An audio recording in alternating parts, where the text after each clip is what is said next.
Hello everyone and welcome back to another video. So today in this video we'll talk about what is going on in the market, how we can plan the trade according to this market because market is little bit annoying in this particular moment. अब annoying किस sense में है? Annoying इस sense में है कि market is continuously dumping without any pullback, without any retracement. So what we can expect from the market now in this particular moment. So you see in a 4-hour time frame the market is almost there to take the liquidity of 76,547 liquidity hunt करने के लिए जा रहा है वो. ठीक है, 15 minute time frame पे ऑलमोस्ट उसने कर ही लिया liquidity hunting. So after hunting this liquidity, नहीं उससे पहले बात करते हैं कि वीकली टाइम फ्रेम में क्या हो रहा है. वीकली टाइम फ्रेम पे you see the market has broken the support area, जो कि सपोर्ट था उसका 80,388, उसको सपोर्ट एरिया को तोड़ दिया. तो वीकली टाइम फ्रेम में the market is going for all the way down to near about this area. 62,000 से लेकर 68,000 पे जा रहा है, सीधी बात. ठीक है, नाउ आ जाओ डेली टाइम फ्रेम पे. डेली टाइम फ्रेम में the market is taking a support area of near about 78,300 के आसपास ले रहा है वो सपोर्ट एरिया. That's fine. ठीक है, now comes 4 hour time frame. Liquidity अभी तक स्वीप नहीं हुई है. 1 आवर टाइम फ्रेम में लिक्विडिटी अभी तक स्वीप नहीं हुई है. 15 मिनट टाइम फ्रेम पे मार्केट में अभी तक डबल बॉटम या फिर कोई भी कैरेक्टरिस्टिक्स चेंज नहीं हुआ है. So now what you can expect from the market. So देखो, सीधी बात है कि आप इसमें पुल बैक एक्सपेक्ट कर सकते हो, नॉर्मल सी बात है ना.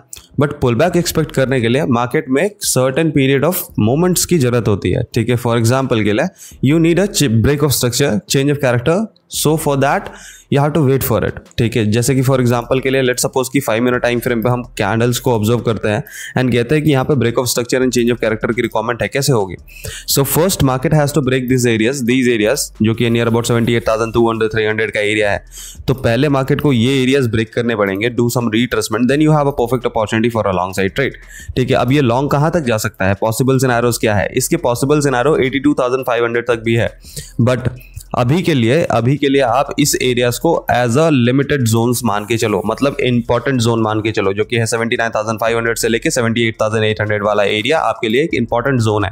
इंपॉर्टेंट जोन इसलिए है क्योंकि अब जब मार्केट ऊपर जाएगा तो यही एरिया एज अ सप्लाई की तरह काम करेगा. अब ये एरिया एज अ सप्लाई नहीं, ये वाला एरिया एज अ सप्लाई की तरह काम करेगा. So what you have to wait? You have to wait for the market to pull back to this areas and do some rejection, then you can consider taking a short side trade again. ठीक है, because at the end of the day market जाना नहीं चाहिए. ठीक है, सो आपको बस wait करना है कि किस पॉइंट से आपको शॉर्ट साइड ट्रेड लेनी है. अभी के लिए शॉर्ट साइड ट्रेड अपॉर्चुनिटी बनेगी 79,000 के आसपास से, 79,700 के आसपास से. इथेरियम की बात करोगे, Ethereum is going drastically dumping. Ethereum 1537 पे आ गया है. More disappointment moment. वो ऑलमोस्ट 2023 अक्टूबर सितंबर के लोज पे आ चुका है. So always we can't say anything about it. हम इथेरियम को लेकर ये भी नहीं कह सकते कि यहाँ पे ब्रेक ऑफ स्ट्रक्चर और चेंज ऑफ कैरेक्टर होगा तो you can consider taking a long side trade. You can't. ठीक है, अनटिल अनलेस की बीटीसी में आपको एक अच्छा खासा लॉन्ग साइड ट्रेड अपॉर्चुनिटी बनता है, उसके बाद ही इथेरियम में लॉन्ग साइड ट्रेड अपॉर्चुनिटी के लिए जाना. Otherwise Ethereum will hunt your SL 110% surety about it. ठीक है, इस सोलाना की बात करोगे तो Solana has finally taken a liquidity of 104, जो कि हमने बहुत पहले से बात कर रखा था भाई, पता नहीं कितने साल हो गए इसको बोलते बोलते. बट या finally at the end of the day इसने 104 वाली लिक्विडिटी हंटिंग कर ली है. अब नाउ इसके पास ये एक एज अ सपोर्ट के एरिया की तरह काम करेगा, जो कि 96 से लेके 104 के आसपास का एरिया है.